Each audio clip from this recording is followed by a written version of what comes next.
हे कॉमर्शियंस, मुझे पता है कि तुम्हारा जो इंग्लिश का पेपर है वो बहुत अच्छा गया था, बहुत अच्छा जा रहा है एंड आगे भी तुम्हारे बोर्ड्स के एग्जाम बहुत अच्छे जाएंगे। पर यहाँ पर अगर तुमको अभी मैथ्स और पी का एग्जाम है तो मैथ्स की वीडियो हमने डाल दी है, उसको जाकर के देख सकते हो। तो मैथ्स की टिप्स एंड ट्रिक्स वहाँ पर सारी डिस्कस कर दिया। अब इसके अलावा जो एक बहुत बड़ी प्रॉब्लम, जो एक बहुत बड़ी टेंशन माइंड में चल रही होती है वो होती है CUET 2023 की।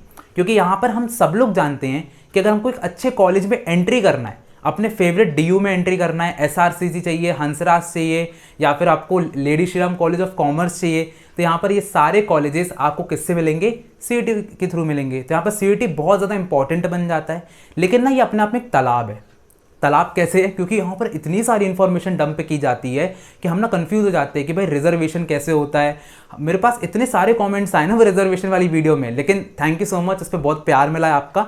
पर इतने सारे कमेंट्स आए कि ऐसे रिजर्वेशन ST SC में कैसे होता है, OBC में कैसा होता है, सब्जेक्ट कैसे चूज़ करें, BCom करें, BBA करें, इसके अलावा अलग अलग टाइप की प्रॉब्लम्स आती हैं।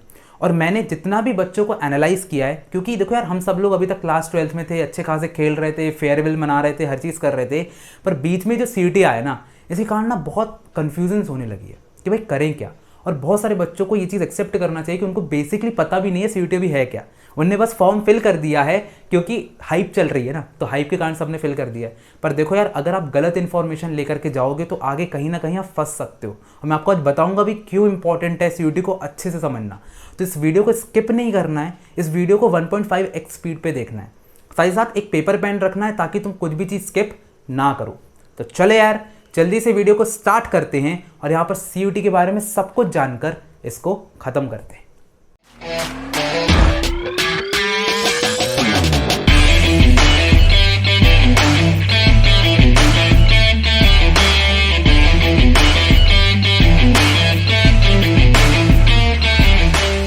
अब देखो, पहले के टाइम पे क्या होता था कि अगर आपको स्टीफेंस या फिर SRCC या फिर हिंदू कॉलेज, जो टॉप नॉर्थ कैंपस के कॉलेजेस है ना, इसमें एडमिशन लेना था तो आपको 12th के मार्क्स में ना 99% स्कोर करना पड़ता था। 100% भी इनका गया है, पता है आपको, तो बहुत ज़्यादा स्कोर करना पड़ता था। तो पहली बात तो अपॉर्चुनिटी चली जाती थी। सेकंड चीज़ क्या हो जाता है कि यहाँ पर बहुत सारे बोर्ड्स है। देखो, स्टेट बोर्ड्स होते हैं, MP बोर्ड है, UP बोर्ड है, दिल्ली बोर्ड है, ठीक है, सबका अपना अपना एक स्टेट बोर्ड होता है। अब देखो, जिसकी बिहार बोर्ड है वहाँ पर हमने देखा है कि कुछ हो सकता है ईजी पेपर आ जाए, MP बोर्ड है यहाँ पे डिफिकल्ट पेपर आ जाए, कोई और बोर्ड है वहाँ पर मीडियम लेवल का पेपर आ जाए। तो होता क्या है ना कि एक इनइक्वालिटी आ जाती है, क्योंकि जहाँ भी जिस भी बोर्ड में ईजी पेपर आएगा वहाँ का बच्चा तो बहुत अच्छे नंबर स्कोर कर लेगा, जहाँ पर बहुत डिफिकल्ट पेपर आएगा वहाँ का स्कोर ही नहीं कर पाएगा, तो बहुत प्रॉब्लमैटिक हो जाएगा। ठीक है, तो यहाँ पर इनइक्वालिटी बहुत थी, इसलिए यहाँ पर जो हमारी सरकार थी वो क्या लेकर के आई? CUET 2023 CUET का एग्जाम लेकर के आई। और यहाँ पर आप सबको एक ही पेपर देना है, इसके थ्रू ही आपका दिल्ली यूनिवर्सिटी और जैसे बहुत बड़ी बड़ी यूनिवर्सिटीज़ है सेंट्रल की, वहाँ पर एडमिशन होगा। ठीक है, तो अब सबसे पहले, अब जब मैंने इतनी सारी यूनिवर्सिटीज़ की बात ही कर दी है तो सबसे पहले जान लेते कि कौन कौन सी यूनिवर्सिटीज़ हैं। तो अगर मैं आपको सेंट्रल यूनिवर्सिटीज़ की बात करूँ तो बहुत सारी है। इसमें आपकी सेंट्रल भी आती हैं, आपकी स्टेट भी आती हैं, आपकी डीम्ड भी आती हैं, आपकी प्राइवेट भी आती हैं, बहुत सारी आती है। ठीक है, तो अपन को मतलब एक तरीके का ना मेन्यू कार्ड है, लेकिन खाना तो हमको पनीर ही है। तो यहाँ पर सबसे बेस्ट जो यूनिवर्सिटीज़ है उसमें आपकी यूनिवर्सिटी ऑफ दिल्ली सबसे मेन है। दिल्ली यूनिवर्सिटी नहीं होता, यूनिवर्सिटी ऑफ दिल्ली होता है, बहुत बच्चे कंफ्यूज हो जाते हैं। यूनिवर्सिटी ऑफ दिल्ली और दिल्ली यूनिवर्सिटी सेम है, बट इसको यूनिवर्सिटी ऑफ दिल्ली बोला जाता है। एंड ये सबसे अच्छी यूनिवर्सिटीज़ है। अगर आप CUET देते हो तो उसमें आपको भरना ही भरना चाहिए इसके बारे में। ठीक है, इसको चूज़ करना ही है। सेकंड आपकी जवाहरलाल नेहरू यूनिवर्सिटी हो जाती है, ये तो थोड़ा सा मैथ साइंस कोर्सेज ज़्यादा कराती है, पर BA के भी कुछ कोर्सेज कराती है। इसके अलावा आपकी यूनिवर्सिटी ऑफ इलाहाबाद हो जाती है। इसके अलावा आपकी बनारस हिंदू यूनिवर्सिटी हो जाती है। आपकी यूनिवर्सिटी ऑफ हैदराबाद भी जाती है, बट थोड़ा सा यहाँ पर कॉमर्स के कोर्सेज नहीं होते हैं। ठीक है, तो ऐसे करके आपको जामिया मिलिया इस्लामिया, ये भी एक अच्छी यूनिवर्सिटी है। तो यहाँ पर बहुत टॉप यूनिवर्सिटीज़ है जो कि आपको मिल जाती हैं। इसके अलावा और भी हैं, तो अगर आपको सर्च करना हो तो इनके प्लेसमेंट्स देख लो और आप एल्यूमिनाई देख लो, अगर अच्छे मिल जाते हैं तो आप जा सकते हो। लेकिन प्लीज़ एक बार कमेंट में बता देना कि कौन सी यूनिवर्सिटी में जा रहे हो। ठीक है, तो फालतू भी किसी भी यूनिवर्सिटी में नहीं जाना है, क्योंकि लिस्ट करने में क्या बहुत सारी लिस्ट कर देते हैं। ठीक है, पर मेन तो दिल्ली यूनिवर्सिटी है। तो चलो जल्दी से सबसे पहले एक अच्छा छोटा सा इंट्रोडक्शन की बात कर लेते हैं। तो CUET क्या है? कंप्यूटर बेस्ड टेस्ट है। कंप्यूटर पे जाकर के आपको सेंटर पे जाना है, कंप्यूटर पे आपको पूरे के पूरे MCQ करना है। ठीक है, तो MCQ लेवल का यहाँ पर पेपर आएगा, कुछ भी लिखना नहीं है, सिर्फ MCQs देना। तो इससे भी एक क्वालिटी आ जाती है कि यहाँ पर कोई भी राइटिंग के या पेपर कैसे लिखते हो उसके मार्क्स नहीं कटेंगे। देन सेकंड डे आता है इसको कौन कंडक्ट करवाता है, इसको नेशनल टेस्टिंग एजेंसी यहाँ पर जो है एनटीए इसको कंडक्ट कराती है, जो कि अपनी जो मिनिस्ट्री ऑफ एजुकेशन उसके अंडर में आती है, एक अच्छी खासी गवर्निंग बॉडी है। यही आपके जेईई के पेपर, ये मतलब अच्छी खासी जो हमारी अथॉरिटी है ये, ठीक है। तो ये पूरा का पूरा कंडक्ट कराएगी। यहाँ पर फ़ायदा एक बहुत बड़ा हुआ है सीयूईटी के बच्चों को, क्योंकि यहाँ पर नॉन मैथ्स वाले जो बच्चे हैं वो भी अब बीकॉम ऑनर्स के लिए फिल कर सकते हैं। पहले ऐसा नहीं होता था, पहले अगर आपका मैथ्स है नहीं है तो आप सिर्फ और सिर्फ बीकॉम कर सकते हो, बट अब आप बीकॉम ऑनर्स भी कर सकते हो, ठीक है। तो यहाँ पर एक अच्छा खासा एडवांटेज मिला है। अब यहाँ पर मैंने आपको जैसे बताया 44 सेंट्रल यूनिवर्सिटीज़ है, इसके अलावा और भी स्टेट और डीम टू बी और प्राइवेट यूनिवर्सिटीज़ आती हैं। इसके अलावा यहाँ पर जेईई से बड़ा एग्जाम ये बन चुका है, ठीक है। तो जेईई से बड़ा एग्जाम हो चुका है, क्योंकि यहाँ पर बहुत सारे बच्चे जो है अब सीयूईटी दे रहे हैं। वेबसाइट्स यहाँ पे बहुत ज़्यादा इंपॉर्टेंट है, तो 2 मेन वेबसाइट्स हैं, एक nta.ac.in वाली है, एक cuetsamarth.ac.in वाली है। दोनों यहाँ पर आपको दिख जाएंगी, आप देख लो यहाँ पर आराम से, उससे आपको पूरी अपडेट्स मिलती रहेंगी।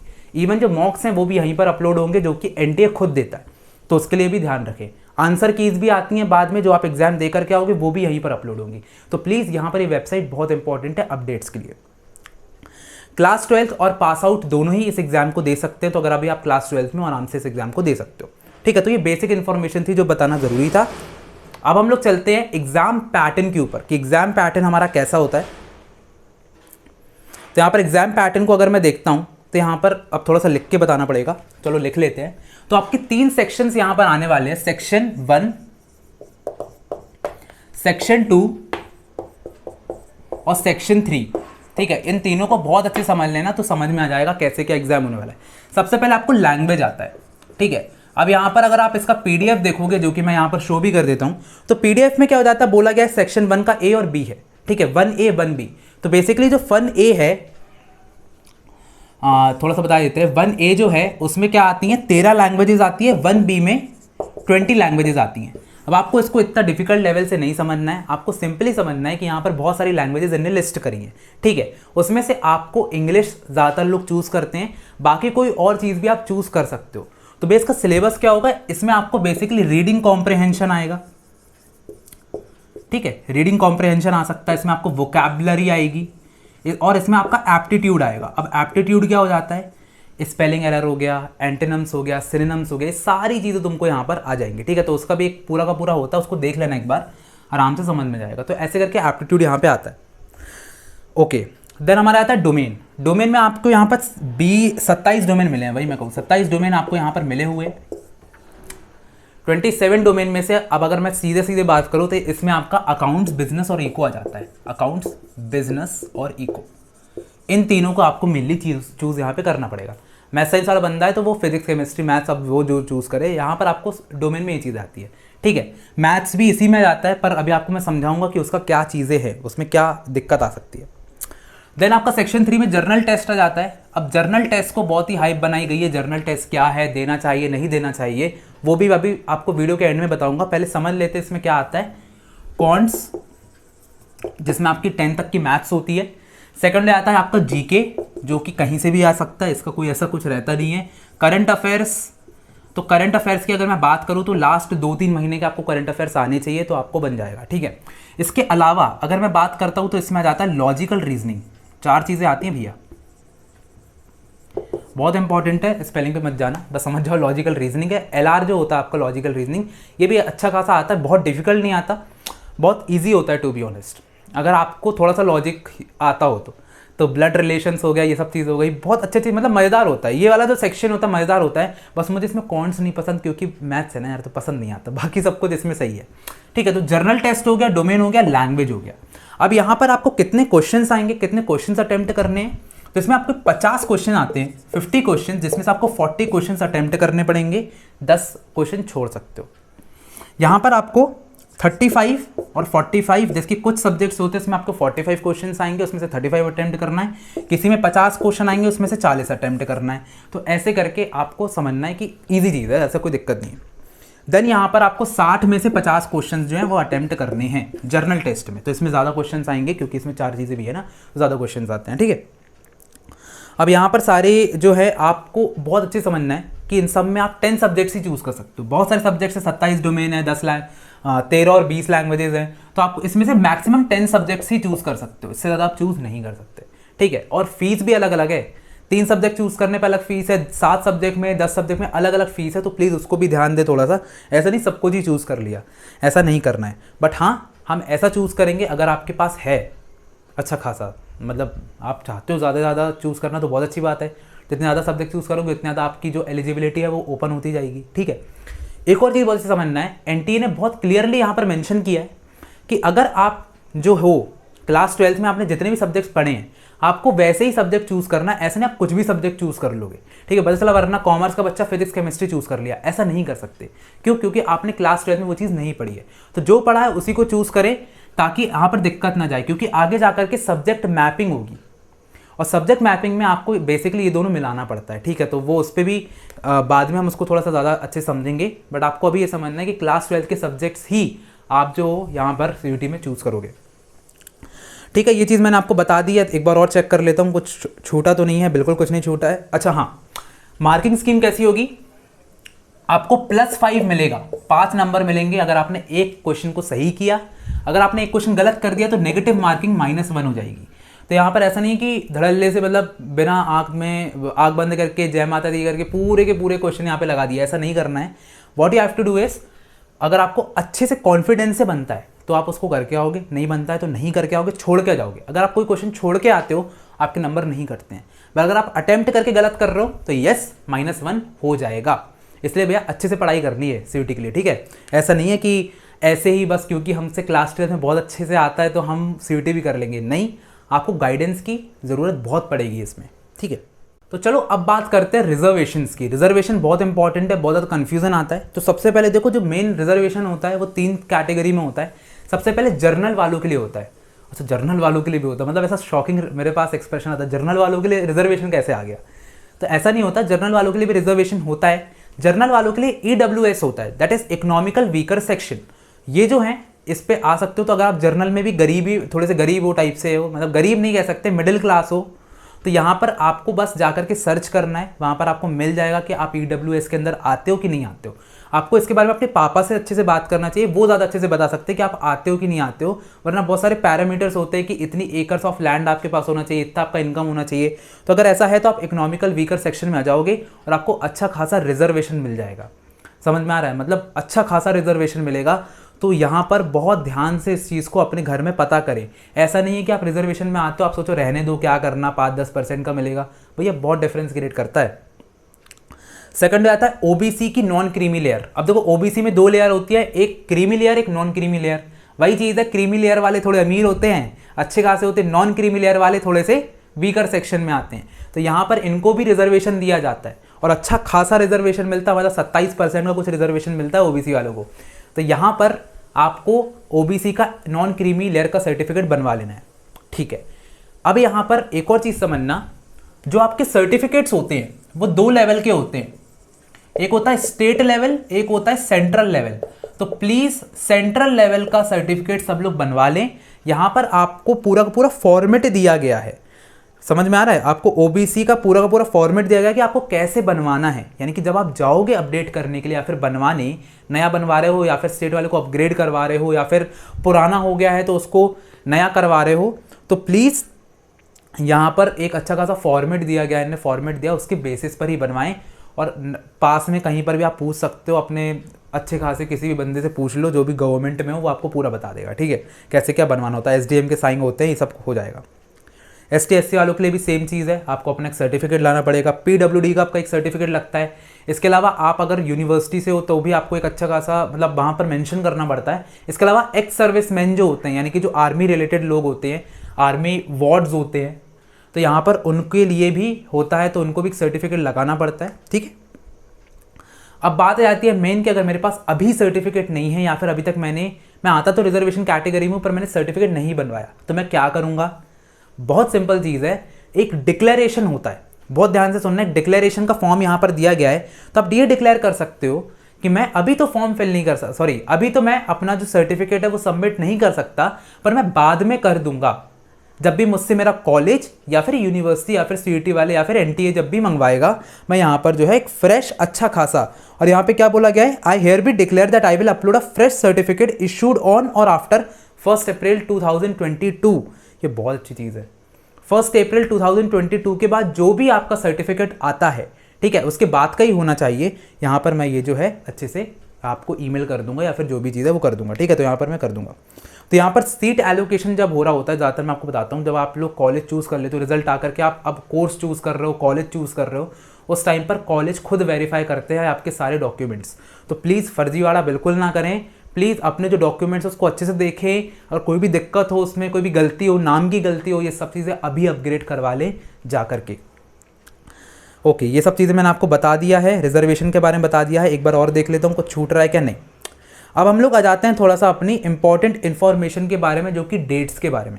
डेट आपकी 9 फरवरी से 12 मार्च, यानी कि 12 मार्च आपकी लास्ट डेट है। प्लीज़ जा करके वहाँ पर उसके पहले ही कर दे। वैसे 12 मार्च के बाद 1-2 दिन की शायद एक्सटेंड होगी डेट, ऐसा होता है, ठीक है। पिछली बार भी हुआ था, एक्सटेंड हुई थी डेट फॉर्म, क्योंकि बहुत सारे बच्चे करते ही ऐसा है कि लास्ट मोमेंट के लिए बैठे रहते हैं। तो यहाँ पर जल्दी जल्दी आकर के फॉर्म भर दो, मैं तो कह रहा हूँ भर दो। तुमको कुछ आइडिया नहीं हो ना, बीकॉम करना, बीबीए करना, कुछ भी आइडिया तब भी भर दो, ठीक है। बाद में ये सब अपन फिगर आउट कर लेंगे। इसके अलावा 15 मार्च से 18 मार्च आपकी करेक्शन विंडो ओपन होगी। तो प्लीज़ इस विंडो का तुम्हें यूज़ करना ही नहीं है। मैं ये चाहता हूँ, आप इसका यूज़ कब नहीं करोगे, जब आप अपना जो फॉर्म है वो बहुत अच्छे से फिल करोगे, कोई भी गलती ना हो।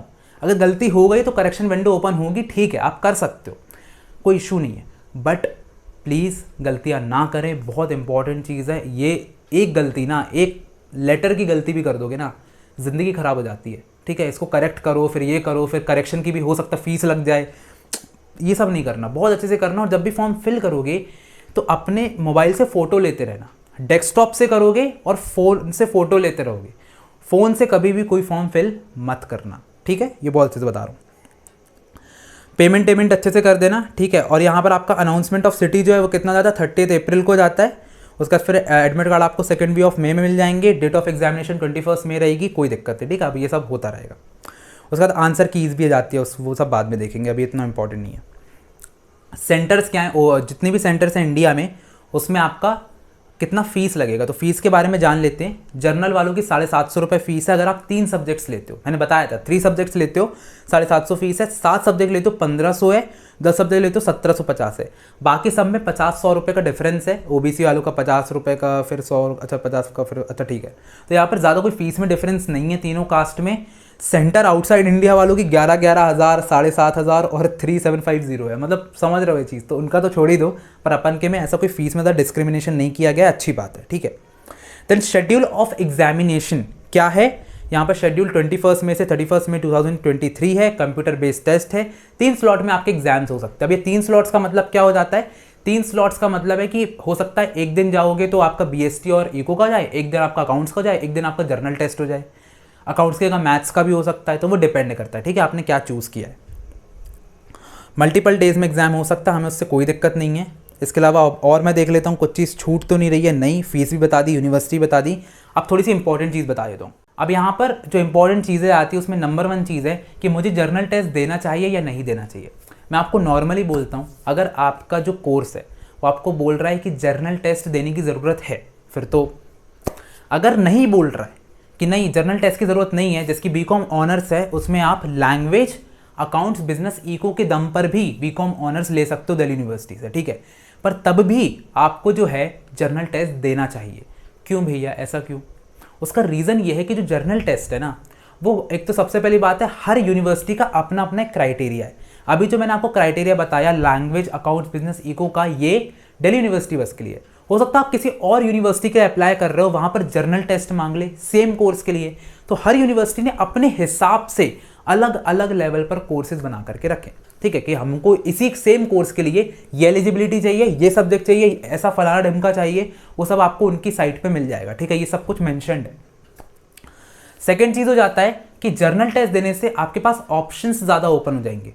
अगर आपको बीकॉम ऑनर्स और बीबीए में कन्फ्यूजन है, तो अगर आप बीकॉम ऑनर्स के साथ बीबीए भी करना चाहते हो तो जर्नल टेस्ट तो कंपलसरी हो जाता है, लेकिन फिर आपको मैथ्स देना पड़ेगा, ठीक है। मैथ्स भी आपको यहाँ पे चूज़ करना पड़ेगा, जो कि 11-12 की आएगी।